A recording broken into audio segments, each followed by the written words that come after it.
The topic which I agreed to, am I coming through okay? Okay, the topic which I agreed to talk about this morning is alternative paradigms for the future of agriculture.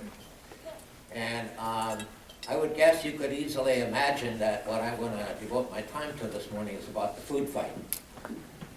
Because there are alternative paradigms. As we all know, there are a lot of conversations going on and a lot of controversies around which kind of agriculture is actually going to be, quote, sustainable. Is it going to be organic agriculture? Is it going to be conventional agriculture? And then, of course, there's the special question which always comes up in these food fights, and that is, how are we going to feed 9 billion people by the year 2050? And, of course, there's a big divide around that. One side says, well, the only way to do that is to intensify what we've been doing because it's been so successful. We've doubled and tripled, and in some instances quadrupled the yields of our crops. And so why wouldn't that be the solution to the problem of how we're going to feed 9 billion people by the year 2050? And then the other side of the argument says, yeah, but look at all the unintended consequences. We eroded half our soils, we've degraded the quality of our soils, and so this just can't continue to go on. We've got to change it to a different kind of way. Well, I want to tell you that I've gotten tired of the food fight. I don't think it's getting us anywhere. And the big problem with it is, from my point of view, and I came to this conclusion probably about, 7 or 8 years ago, that the food fight is really operating on the assumption that we simply have to figure out how to solve this problem based on our current circumstances, the way in which we're currently operating, and the kind of resources we have available to us currently.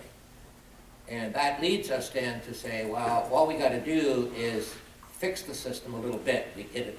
If you're on the one side of the equation, you got to intensify it a little bit more. Then the other side of the equation, you have to green it up a little bit more so that it's more consistent with nature's what nature needs. And then it'll be sustainable, and it will solve the problem. And I became aware, almost a decade ago, that that's not the future that we're headed toward. We are now in the beginnings of a major, major transition into a different kind of economy, a different kind of world that we're going to be living in, and that's going to affect our entire economy, but the important part of that economy, because we can get along with a lot of things without a lot of things, but we can't get along without food and water.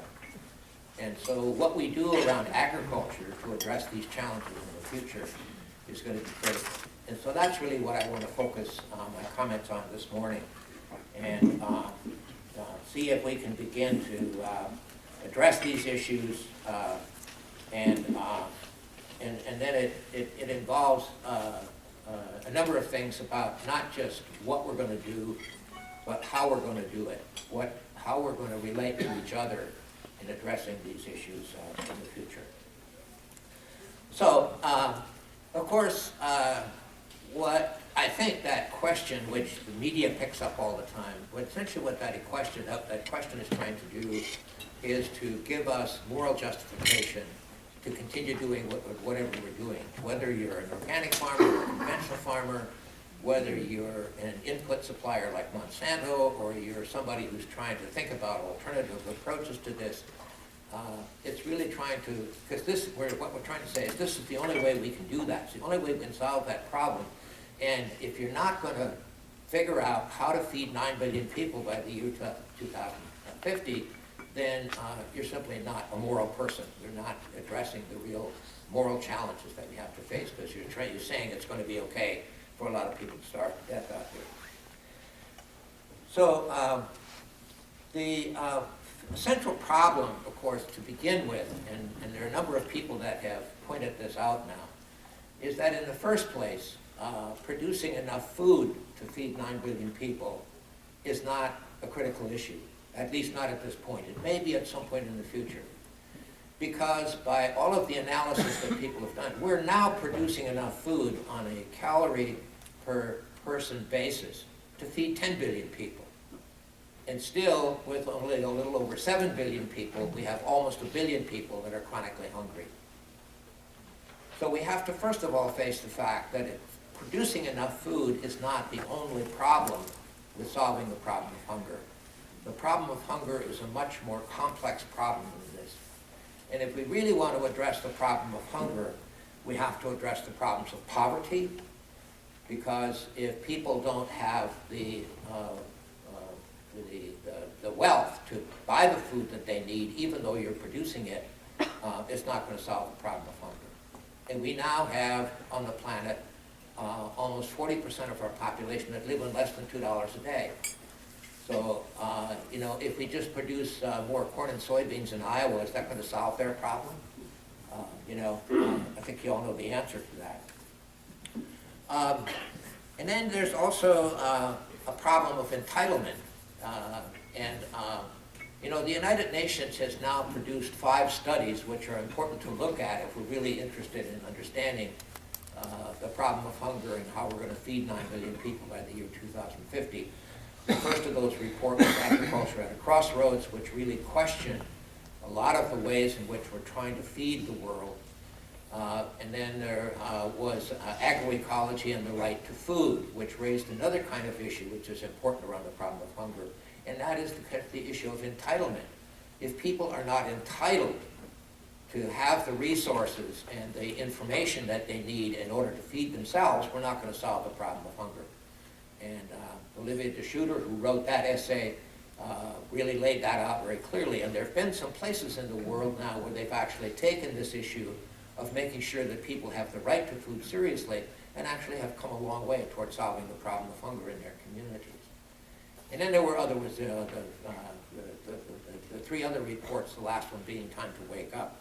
But all of these 5 reports produced by the United Nations now all essentially say the same thing, although they emphasize slightly different aspects.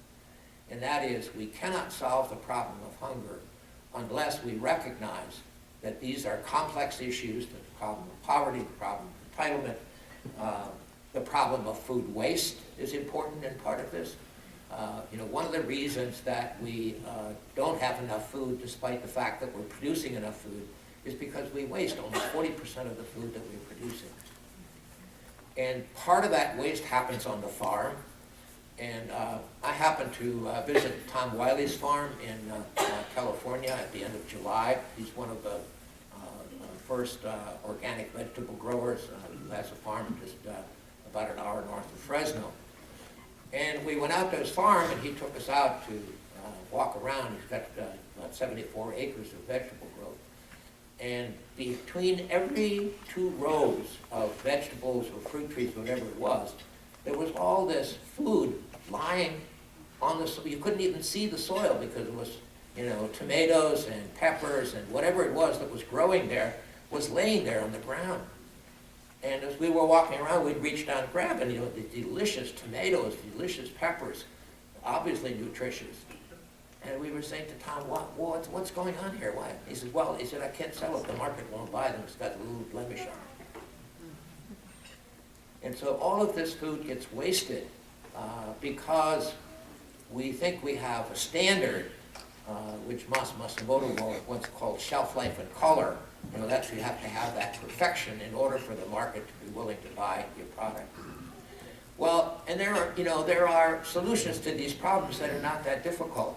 This report came out just a few weeks ago that a supermarket chain in France now has recognized that all this food is being wasted. So what they decided to do was to create a special section in their supermarket where they featured these fruits and vegetables that have these slight blemishes, and they're selling them at 30% discount. So they're paying the farmers at a lower price than the ones that don't have the blemish, but nevertheless, the farmers are actually now, instead of simply throwing it out on the ground, they're taking it into these supermarkets, selling and getting the payment for it, and people who are, you know, on the edges of having as much money to buy the perfect food, they can buy the food with the blemishes at 30% discount. And the big problem now is adequate supply. So, you know, we've got to begin thinking about our food not in terms of these ideas that we have, that somehow the market determines that food is simply a thing, not a sense of relationship. And so we treat our food like any other commodity to try to get as much profit out of it. And wherever you are in the food system, whether you're a farmer or an input supplier or a food processor or a retailer, everybody's trying to get as much profit as they possibly can out of this thing. And as Michael Pollan reminded us already a number of years ago, that we now need to make a transition from seeing food not so much as a thing and more of a relationship. And the relationship means how all of us relate to the food, whether we're farmers or whether we're others in the food system. So I think this is one of the key things that we need to do now is really rethink our food system. And you know, instead of getting into a food fight with you know, who's right and who's wrong, that begins then to move us in the direction of trying to understand what the challenges are and how we can begin to address those challenges. And that's, you know, part of what I want to address with you this morning. And I'm going to try to do this in about another 20 minutes or so that we have some time for Q&A, because you know, I'm also a Russian German and I haven't had a good day unless I had at least one argument, so I'm hoping some of you disagree with what I'm going to say and make my day this morning. So anyway, the other thing that of course we have to address in terms of whether or not we can feed 9 billion people by the year 2050 is the whole issue of species density, population, the human population growth. And I know this is a difficult issue because, you know, right away people think, well, you know, you want to have a policy like they have in China where people can only have one child. Well, it's not the only way to solve that kind of problem. We now know from all kinds of examples and experience that when you have a culture where women are educated and empowered, population explosion goes down. We also know that when you solve the problem of poverty, population growth goes down. But the point here is not, because again, when you ask the question, how are we going to feed 9 billion people by the year 2050, we think that the only problem with an expanding human population is just coming up with enough food. And again, if you think about that and look at the actual data, that's simply not the case. If, for example, if we were to continue to grow at the rate of 1% a year, which is about where we're at now, we would come to a point sometime within the next 100 or 150 years where we would have so many people there wouldn't even be enough space physically for us to be able to exist on the planet. And obviously we got more problems than that before we get to that point. And here's where I think, and one of, as you might guess, one of my heroes is Aldo Leopold, because he had such important insights already 70 years ago. And in one of his essays, he pointed out that he said, based on his observation in nature now over 20 years, it's become very clear to him that nature always abhors the density of any species. Because when you have any species that outgrows its ability to be part of a healthy system that functions in conjunction with each other, then nature finds a way to reduce that density. And as he said, if one system fails, she will find another. And he makes, of course, implies that we humans are not exempt from that law of ecology. And so we have to begin thinking about, and again, as Leopold pointed out, we humans are not the conquerors of the land community. By the land community, he meant the entire biotic community, of which he said we are simply plain members and citizens.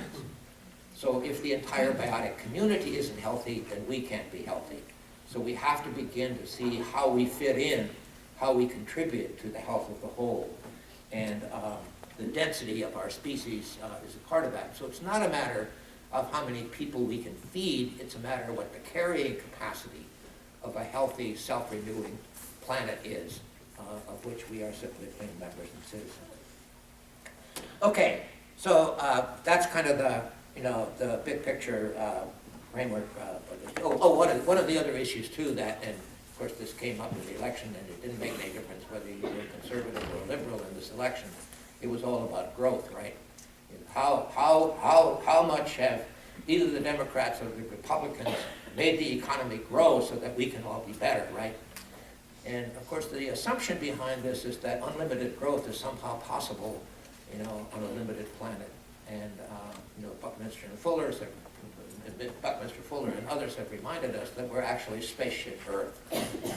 We're like a spaceship. We don't have unlimited resources out there. We have to live within the limits of the planet that we're on. And so this whole notion that unlimited growth is something we can continue to pursue is something that we have to begin to incorporate into our culture as we think about how we're going to have a healthy society, a healthy planet, and therefore a healthy place for our children and our grandchildren as we think about the future. So, for a long time in my career, I thought that my mission was to change people, right? Because, too many people are not dealing with these issues, so how do we change them? That hasn't worked out that well, but what my mission was. And then, about a decade ago, maybe a little bit less than that, I read Jared Diamond's work. And he's written two especially important books. One's called Guns, Germs, and Steel, and the other Collapse. And he did this intensive study of past civilizations to try to answer a specific question. Why is it that over the long trajectory of the human experience, why is it that some civilizations collapsed while others seem to thrive and survive for, generations and generations and generations? What was the difference here? And based on his intensive study, he came to a pretty simple conclusion. Those civilizations that anticipated the changes coming at them got a head start preparing for those changes and recognized the value of their ecological resources, whether that was their trees or whatever it was within their civilizations that sustained their civilizations. Those that did that recognized the changes coming at them, got a head start preparing for them, and recognized the value of their ecological resources, those were the civilizations that consistently tended to survive. Those that failed in that exercise were consistently the ones that tended to collapse. When I read that, I thought, I don't have to worry about changing people. Change is coming. The real challenge is anticipating the changes coming at us, getting a head start, preparing for them, and recognizing the value of our ecological resources and addressing those changes as we think about the future. So that really changed what I do. And one of my favorite things to do is to sit around a table at a bar drinking beer with farmers. And I prefer to have both organic farmers and conventional farmers and local farmers, you name it, as many different kinds of farmers as possible. And I try now in that conversation not to say, who's doing it right and who's doing it wrong, but rather what are the changes that we have to anticipate that are coming at us, and how do we get a head start preparing for them. And one of the things that has helped me to try to understand and address these changes that are coming at us is a resource that actually Ricardo Salvador, when he was still at Iowa State University, called to my attention. And I know he's going to be here for this conference. But he called my attention to a book by Ernest Shusky, who's an anthropologist.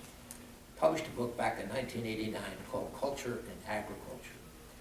And as an anthropologist, what he did was try to understand how it is that we have fed ourselves, we humans, ever since we've been on the planet.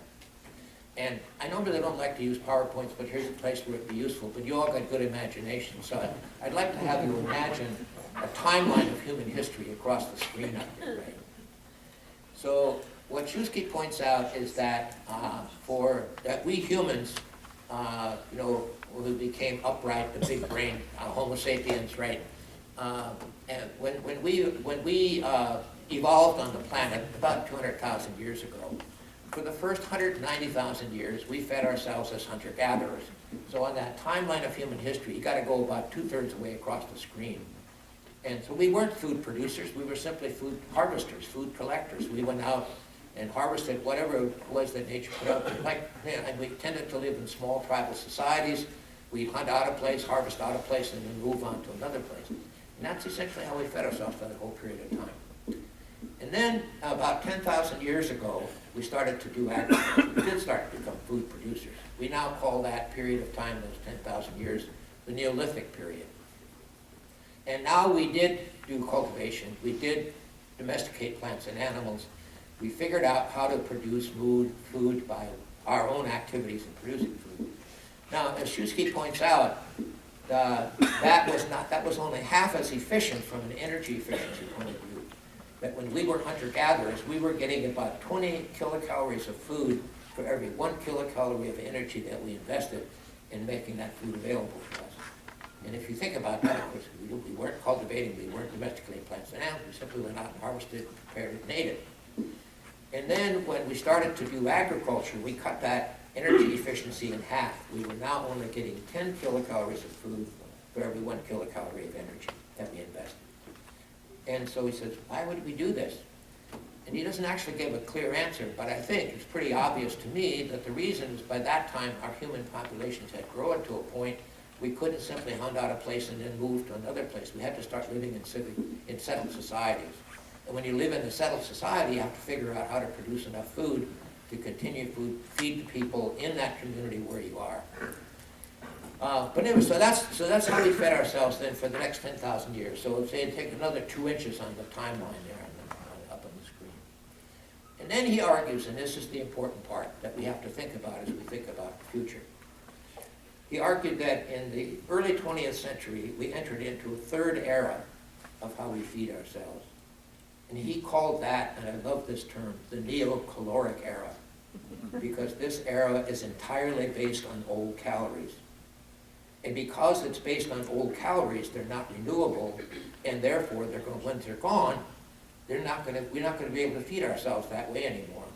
And this, he said, will be of necessity be a very short period of time because we're using up these old calories at a very rapid rate. So now you think on that timeline, what, a half inch, a quarter of an inch?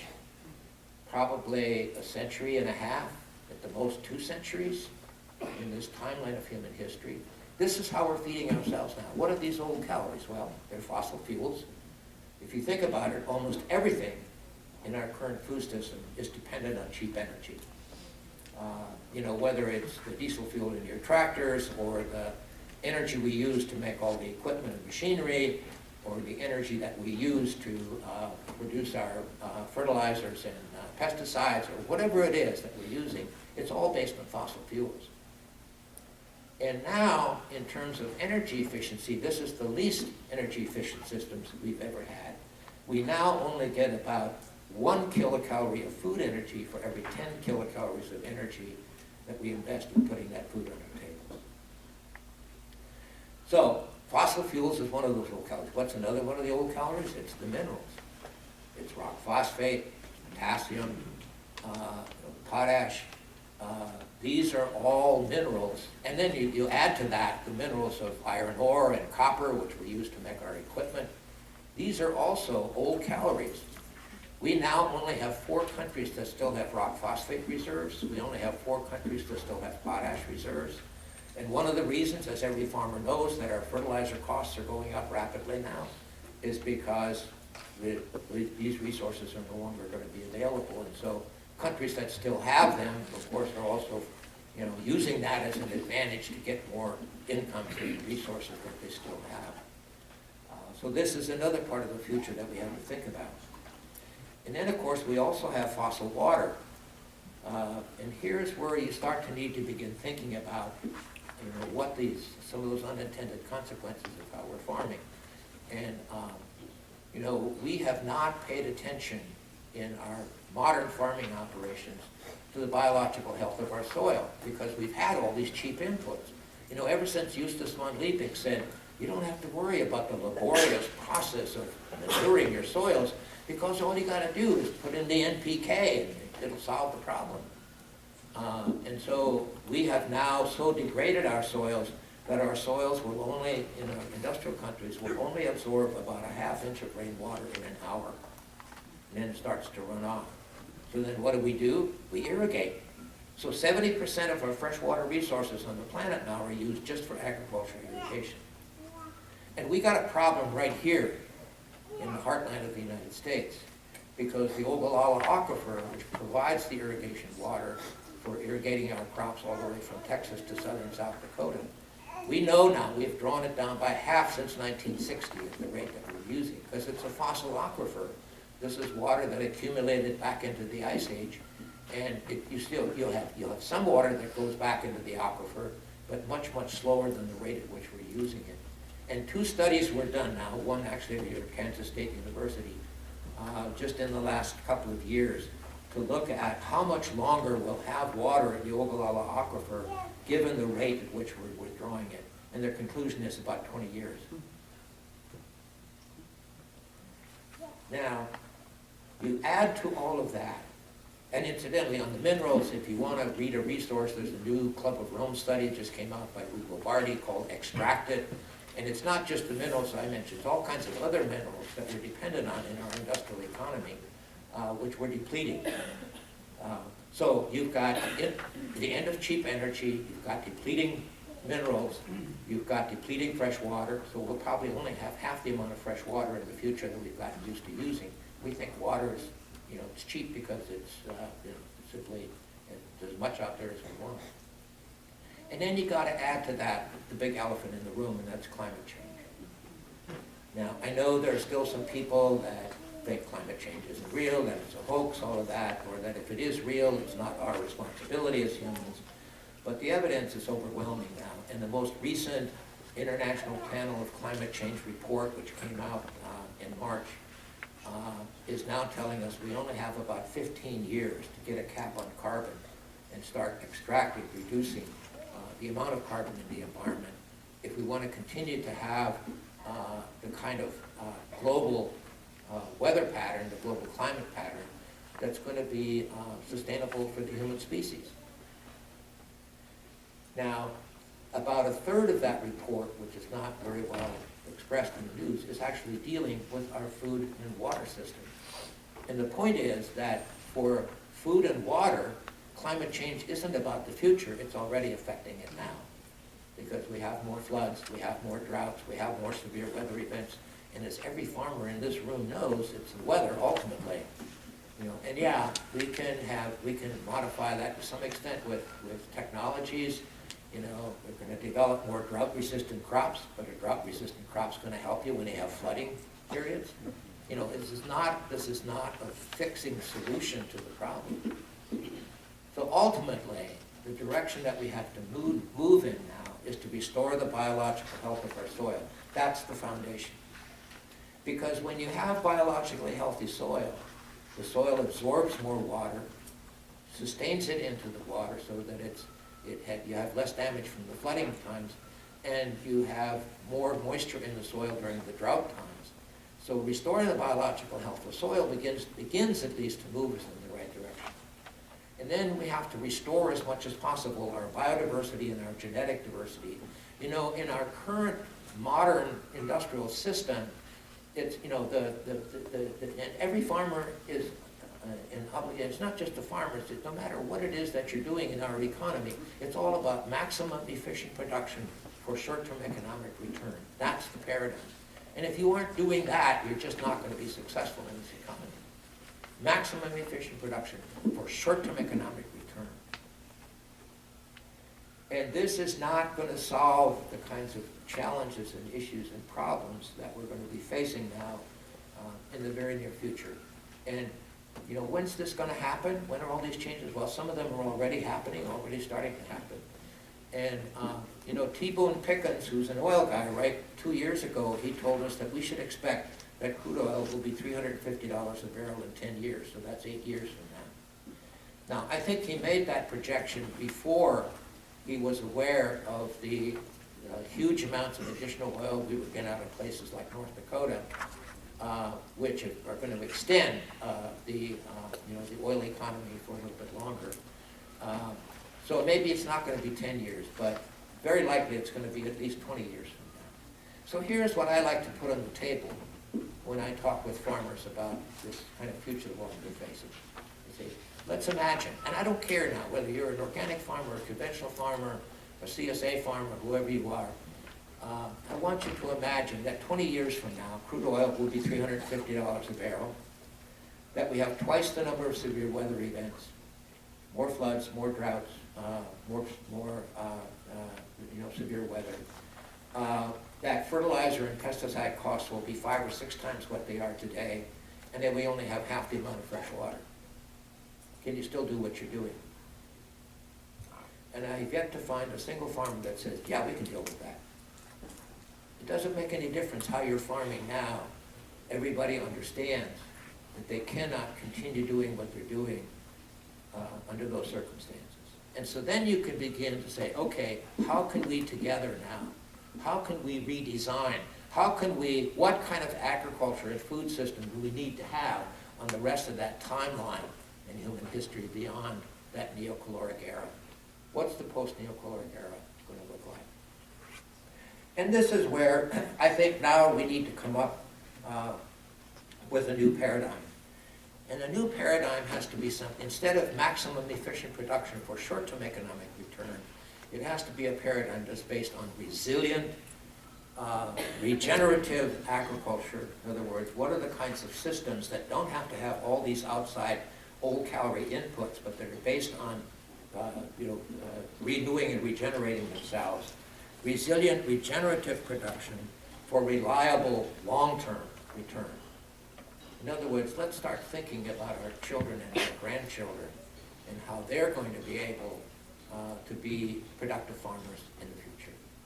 And this is the challenge that we have to address. Now, I'm not saying that the answers to that challenge are simple and easy, but we do know some things. We do know that if you have biologically healthy soil, that's part of that regenerative, renewable, self-renewing system. We know that in other words, and here again, we have some resources that we haven't tapped into much. There have been, first of all, some people who I call wisdom from the past, who already understood when Justus von Liebig said, we don't have to worry about the laborious process of manuring our soil, we just use the NPK and no problem is solved. There were individuals in our past who understood that was the wrong direction. And they provided some very important information. One of those key people was Sir Albert Howard. Sir Albert Howard published 2 books, one in 1940 and one in 1947. But I do think that while it's always difficult for us to anticipate the changes coming at us, because obviously there's a lot of bad news there. But if we don't look at the issues that are confronting us, we're not going to get a head start preparing for them, and that is going to make it very difficult for future generations. So let me get back to, so first of all, one of the resources we have is this wisdom from the past. As I mentioned, Sir Albert Howard wrote 2 books. The first was called The Agriculture Testament. And basically, his message in the Agriculture Testament was that this direction that we were going in with what he called the NPK mentality was the wrong direction, because it was not going to engage us in the important things, such as restoring the biological health of our soil. So he called the NPK mentality a form of banditry, because it was going to steal biologically healthy soil from future generations. And his solution to that, his alternative, was what he called farming in nature's image. And on the 4th page of his book, he has a summary paragraph, which I've always loved, because it tells us pretty much about what the new directions are. So he says, the main characteristic of nature's farming can therefore be summed up in a few words. Mother Earth never attempts to farm without livestock. Livestock are a part of closing that nutrient cycle, that regenerative system. She always raises mixed crops. Great pains are taken to preserve the soil and to prevent erosion. The mixed vegetable and animal wastes are converted into humus. There is no waste. If you think about that, in nature there is no waste. Everything gets recycled back into the system. So how could we do farming systems that operated in a similar way? The processes of growth and the process of decay balance one another. Ample provision is made to maintain large reserves of fertility. the greatest care is taken to store the rainfall, both plants and animals are left to protect themselves against disease. And a lot of my colleagues, have a little difficulty with the last thing. You mean we just ignore the health of animals? That's not what he's saying. He's saying if you do this, if you farm in nature's image, then you have healthy soil, which produces healthy plants, which produces healthy animals, and so they build their natural immune systems, and then you're not going to have all of this therapy that you have to have in place to keep them healthy. And I think there's only one thing that probably Wes Jackson would add to his list, and that nature never farms annuals, it only farms perennials. and that's another part of what I want to have us think about.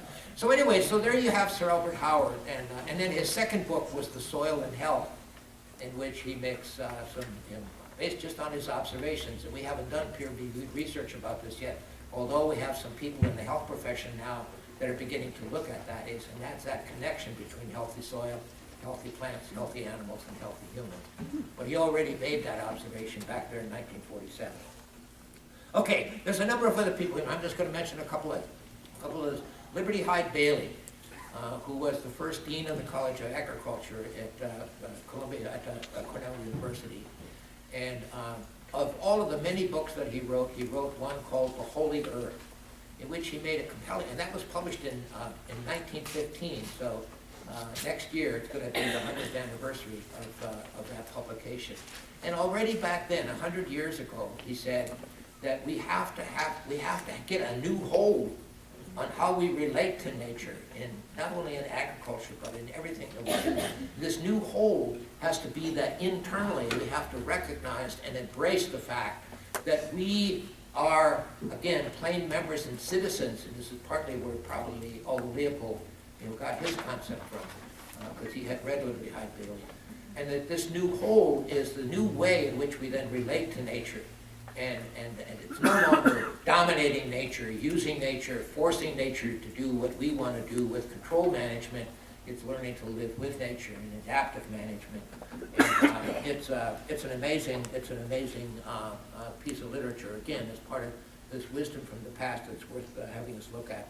And then, of course, Aldo Leopold, another. At one point, he wrote several essays that were particularly addressed to agriculture. And near this one essay, he said, it was inevitable and no doubt desirable that industrialization would come to farm life. But someday, he said, it will die of its own too much.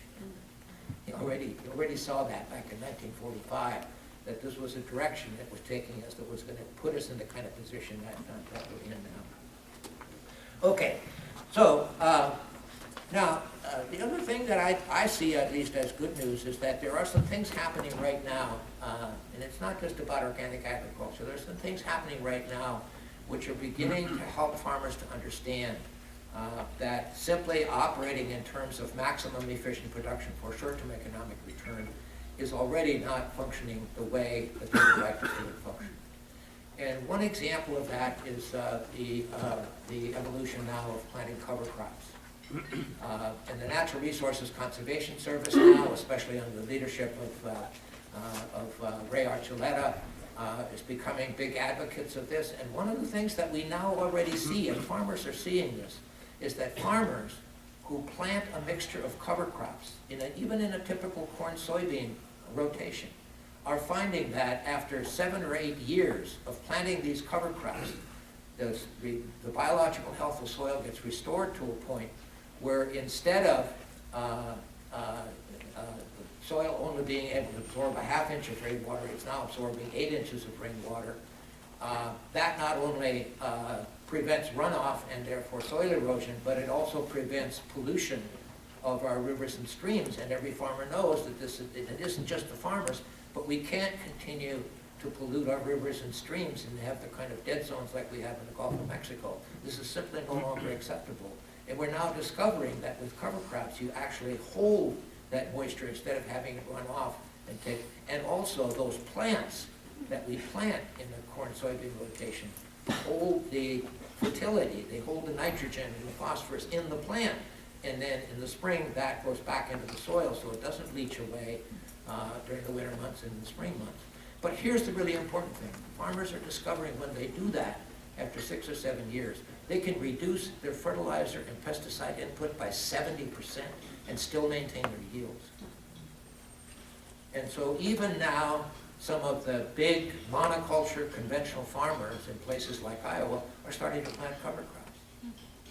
And when we at the Leopold Center started to do research on cover crop 10 years ago, everybody said, why are you guys using some of your limited resources to do research on a crop that a farmer can never harvest? What farmer's ever going to do that? But now as we start to think about these alternative systems and what we need to do in the light of these limiting resources that we're having, these depleting resources, these old calories which are gone now, there are these alternatives that actually work. Another project that we've done some research on that is now becoming attractive, and if this is one, if you want to, you can go on our website, and there's actually a video about this where the researchers and farmers are out in the field together, and that's what we call our STRIPS project, where you take 10% of a typical cornfield and put it into perennial plants, where the water runs on the boundary, and you would think, well, what farmer's ever going to do that? Take 10% of this land where he's not going to be able to raise corn and soybeans, but he's going to have these perennial plants. But now the research is beginning to demonstrate all of the benefits that come from that, and even the reduction of income from that, which is minimal. And one of the things we're going to do, which we haven't gotten around to yet, but we did with the riparian buffer strips, is that as we talked USDA into including those in CRP payments, so farmers would get payments for that, which they agreed to do almost immediately. And I think they'll do it on the STRIPS project as well. But this video on the STRIPS project, which has both farmers and researchers out in the field saying, here's what we're seeing. And so I think that's another, again, I'm not saying that these are the solutions to all of the challenges that I mentioned, but they point us in a direction. And they're at least a transition strategy that gives us where we eventually need to go.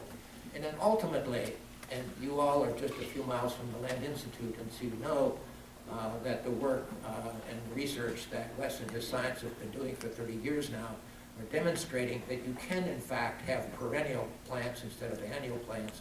And while the yields aren't quite where the annual plants are yet, they're improving every growing season, every research cycle. And so, and it's not only the grain crops that we're going to move toward perennialization, it's also the tree crops. And I spend a lot of time in the Northeast now because of my involvement with the Stone Barn Center. And there are a lot of researchers out there that are saying, the Northeast used to be trees. That's the natural ecology here. Why don't we grow tree crops instead of annual crops?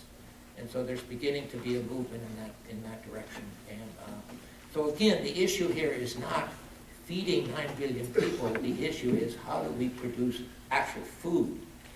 And one of the things that, and Tim Weiss published an article, he's at Tufts University, and I actually brought it with you. Some of you are interested in looking at it. But he makes some interesting observations. Said that industrial farms produce only 30% of the food consumed in the world. In other words, so much of what we produce isn't food. We produce commodities that are used for a variety of things, but only 30% is used for food. And then he went on to say that 70% is produced by small-scale farmers in the world. So these are the small-scale family farms. And nationally, 70% of those farmers are women. So we need to work with small-scale farmers. We need to work with women farmers as we begin to look in these directions. And these are all resources that are there, and places where they've been accessed and used have been proven very successful. Okay, so 2 other quick things I want to add to the list.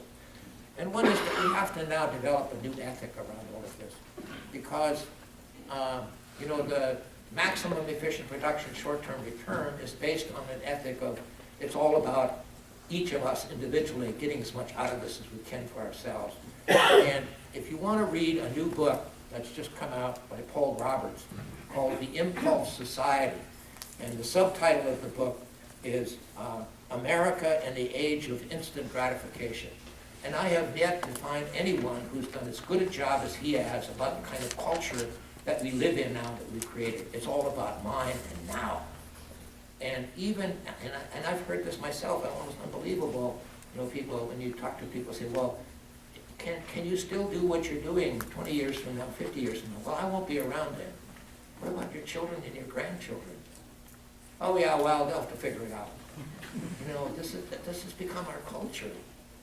And I think the weakness in Paul Roberts' book is that his solution to this problem is not as great as it could be and needs to be. But this is where we need to begin to have conversations in our own communities. That it's not just about mine and now, it's about all of us together.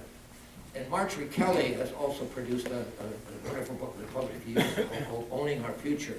And she makes the distinction between what she calls an extractive economy and a generative economy. The extractive economy is where each of us try to grab as much as we can for ourselves out of our community. The generative economy is the economy where communities work together for the common flourishing of life. And this is a transition that we not only need to make, but we can make, and in fact it will improve our quality of life. You know, we keep telling ourselves that life now, since we've been in this consumptive society, which actually, you know, began around the late 1960s, early 1970s, where we all think that if we get as much money as we can to consume as much as we can, then somehow that improves our quality of life. And all of the evidence is just the opposite. Ever since the 1970s, our rates of depression have gone up, our rates of anxiety have gone up, our rates of suicide have gone up. Life is not that good. And here's where I think that the arts come to play an important role. Because as long as we continue to think that life now is as good as it's ever been, we're going to try to hang on to that. But the arts can help us to imagine a better life than what we're living now. And then I think we can be encouraged in the direction. I'll get back to it a little bit. Okay, so the second thing that I want to mention is that there is also now the beginnings of a recognition that the economy, the way we're operating it now, not only in agriculture, but in general economy, is not working. And the best example of that is an article that was published in the Harvard Business Review in the January-February issue of 2011. An article by Mark Kramer and Michael Porter. And the important thing here is that Michael Porter, especially, and Mark Kramer some as well, they're recognized as two of our leading economists in the country and probably in the world. And they published this article in the Harvard Business Review. And the title of the article is Creating Shared Value. And they write this to the business community. And here's their message.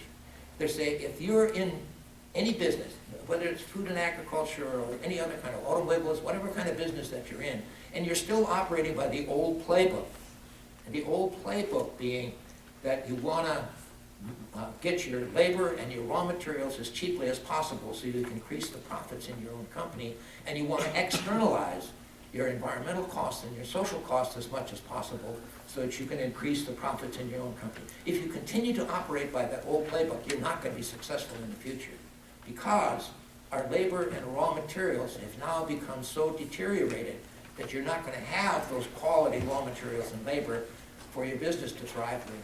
And that our natural capital and our social capital has now become so compromised, you're not going to have a lively, thriving community in which to do business, and so your business is going to fail.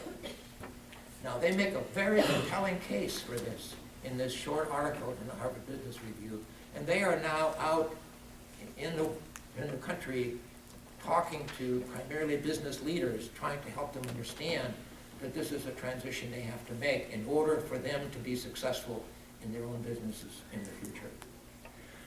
There's also, and this is going to sound a little self-promoting, but my wife has become, she runs an organization called the Science and Environmental Health Network, which primarily is focused on the rights of future generations.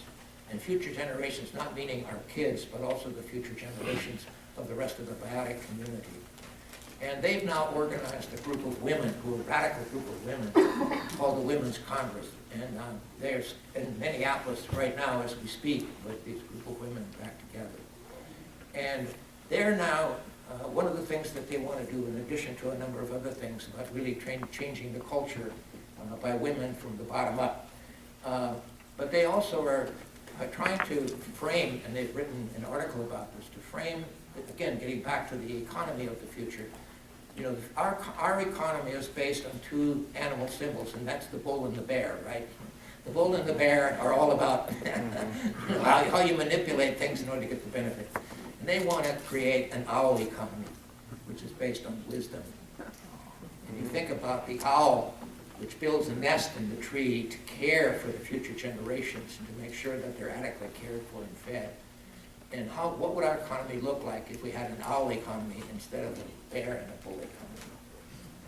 Okay, so finally, again, in terms of some hope for the future here, there's some things happening right now that generally they don't get a lot of media attention, but if you're paying attention, well, you know they're happening.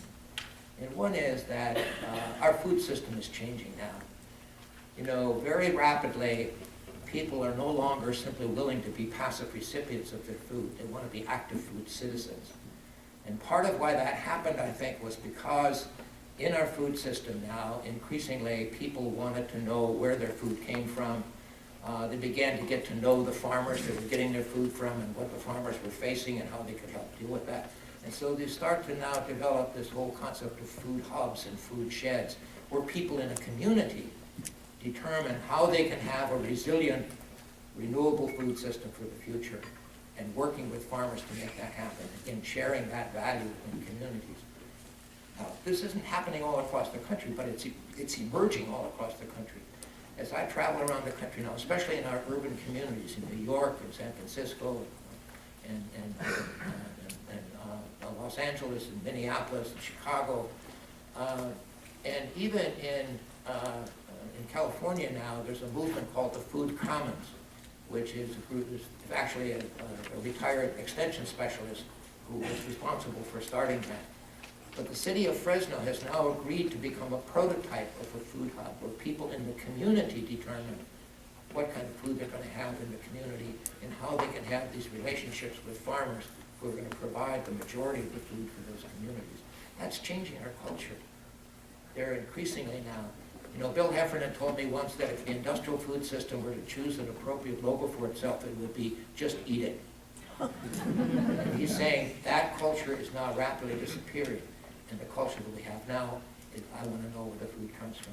And even Rick Schneider's already, who is the president of the Cisco Corporation, which is not a mom and pop organization, as we all know. He was still the CEO of Cisco even 15 years ago. He had established a new kind of concept. Instead of getting our food fast, convenient, and cheap, which was the gentleman, he said the food that we now have to think about is about memory, romance, and trust. So it goes from being a thing, fast, convenient, and cheap, to being a relationship. And what he meant by that is if you want to be successful, at least in the food service industry, which is what Cisco is about, you want to have a product out there that is so good that when your customer eats it, they say, wow, where did that come from? I want that again.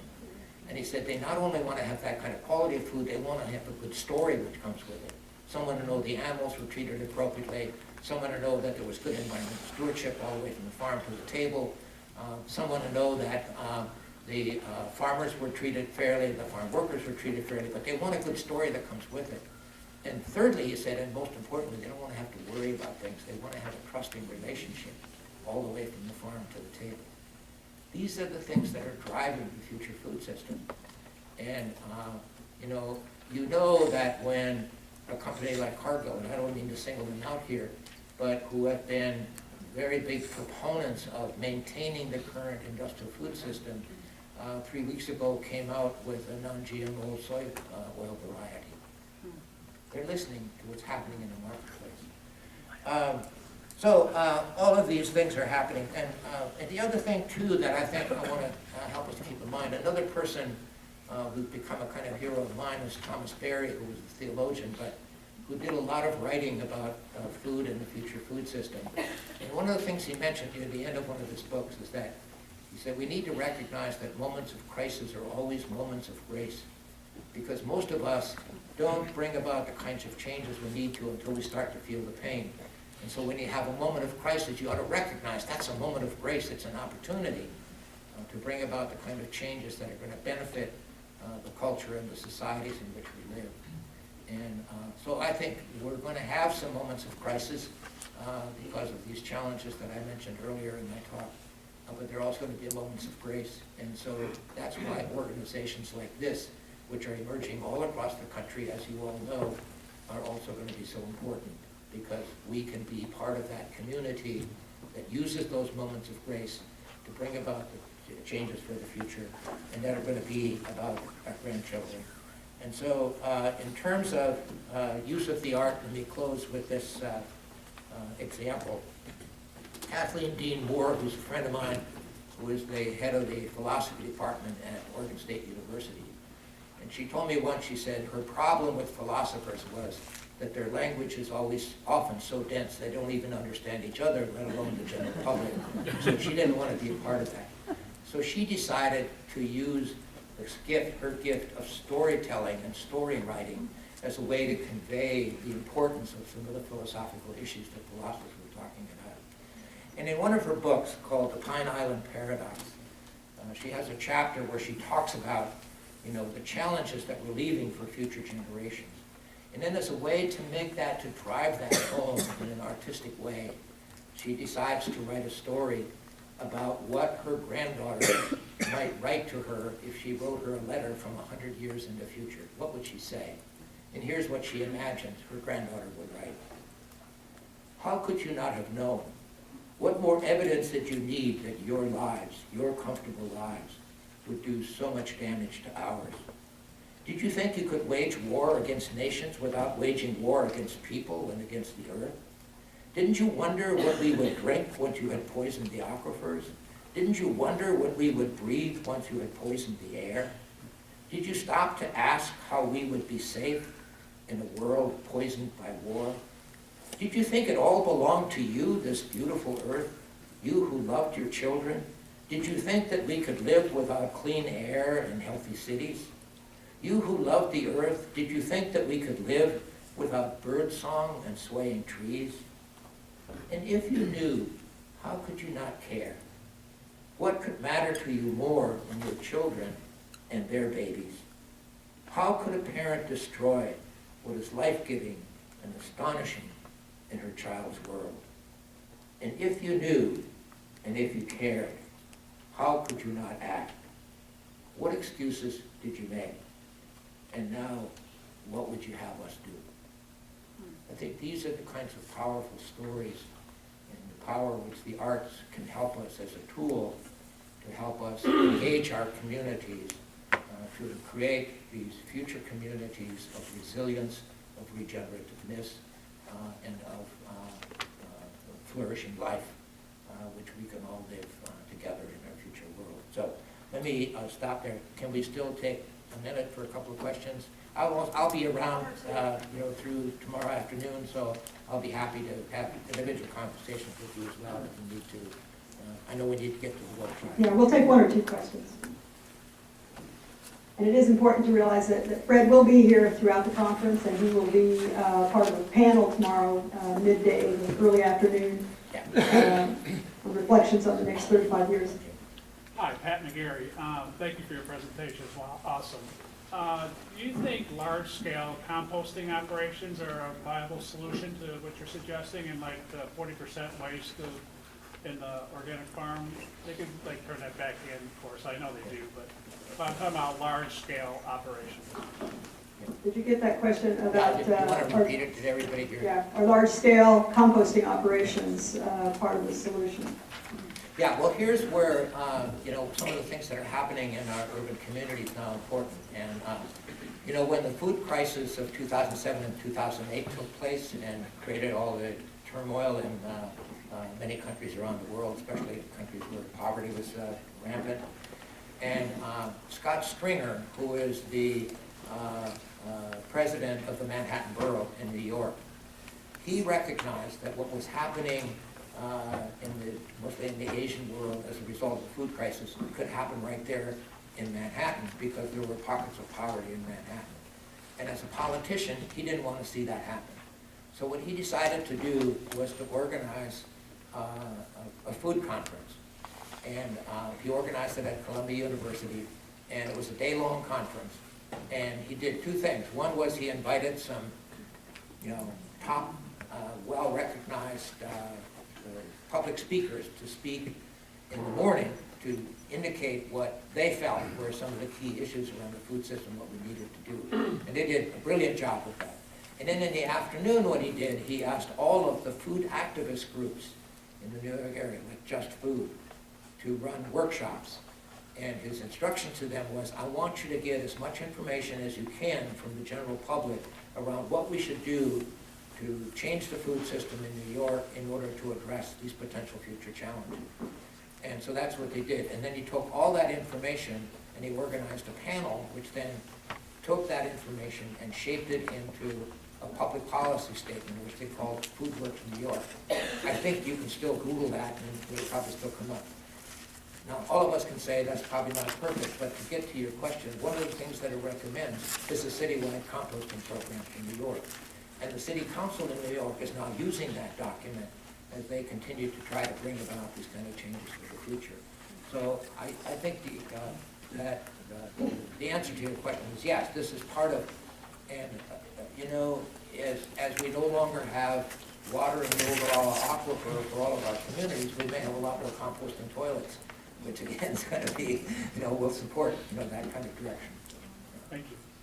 Thank you, and I hate to do this, but we're going to have to try to Yeah. move on. And I want to give us a big hand to